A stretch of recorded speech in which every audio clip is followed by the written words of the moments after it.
Olá, pessoal! Essa semana em matemática, nós iremos aprender novamente sobre poliedros, iremos retomar os conteúdos e iremos estudar a sequência 7 do EMAI. Então, vamos lá? Vamos entender o que são poliedros. Poliedro é uma figura espacial formada por polígonos reunidos que formam suas faces. As faces são os lados e são formadas por arestas unidas nos vértices. Então, poliedro é uma figura de muitos lados, é uma figura poligonal formada por muitos lados. Esses lados eles são unidos por vértices, faces e arestas. Os poliedros eles podem ser classificados como prismas ou pirâmides. As pirâmides são os poliedros que possuem apenas uma base, ou seja, ela só tem a base de baixo para se posicionar e ficar no formato que ela foi construída. Já os prismas, eles possuem mais de uma base, ou seja, se eu pegar um paralelepípedo e virar ele ao contrário, ele vai ficar em pé sem sair rolando ou cair para os lados. Por quê? Porque ele tem as bases tem mais bases do que uma pirâmide. Agora vamos para a sequência. Na sequência 7.1, vocês vão ter que escrever o número de vértices que tem as figuras que foram colocadas aí na tabela. Lembrando que aí no cubo verde já está especificando, vértices são as pontas da figura, faces são os lados da figura e arestas são as linhas ou as dobrinhas que unem as figuras para serem construídas, os poliedros serem construídos.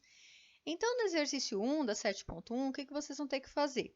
Vocês vão ter que achar o número de vértices das figuras aí representadas. Vamos dar o exemplo do cubo. O cubo em cima ele tem 4 pontas, ou seja, ele tem 4 vértices. Então, se ele tem 4 em cima, ele tem mais 4 embaixo. Quantas vértices ele tem no total? Essa mesma contagem vocês vão fazer com paralelepípedo, com prisma de base triangular e com as outras figuras da página 43 que estão aí para contar a quantidade de vértices, ou seja, vão contar a quantidade de pontas e acrescentar na coluna em branco, certo? Na atividade 7.2, vocês já vão contar as faces das figuras. O que são as faces? São os lados da figura. Vamos dar novamente o exemplo do cubo. O cubo ele tem uma face em cima, que é o lado, uma base, inclusive, uma face embaixo, que é a outra base dele, e 4 faces laterais. Então, a de cima, a de baixo, mais as 4, dão quantas faces? Você vai escrever o número ali na coluna onde está escrito número de face. A mesma coisa vocês vão fazer com o paralelepípedo, com o prisma, com as pirâmides e todas as figuras aí descritas.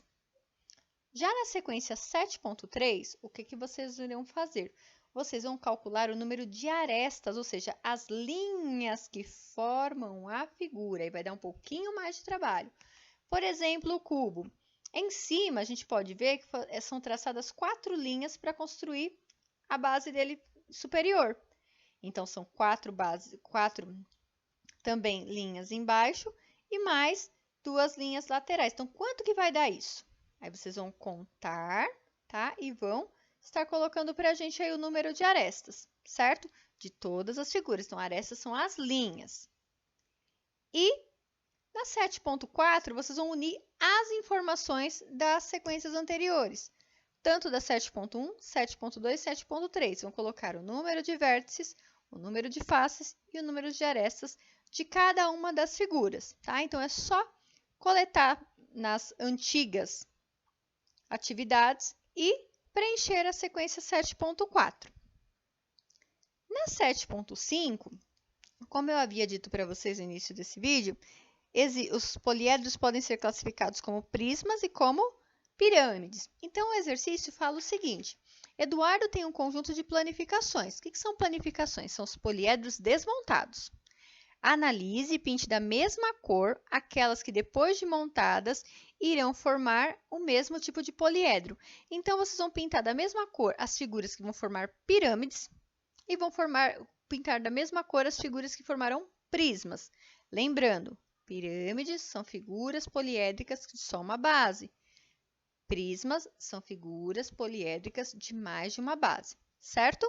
Bom, como esse conteúdo ele é bem facinho, a gente vai ter uma aula de apoio que eu vou novamente colocar para vocês olharem, né, as figuras prontas. Vocês têm os anexos do EMAI para construir, já viram bastante aula também no Centro de Mídias. Eu espero que vocês não tenham dificuldade para fazer, tá? E nós faremos exercícios complementares a respeito desse assunto. Espero que tenham entendido e até mais, pessoal!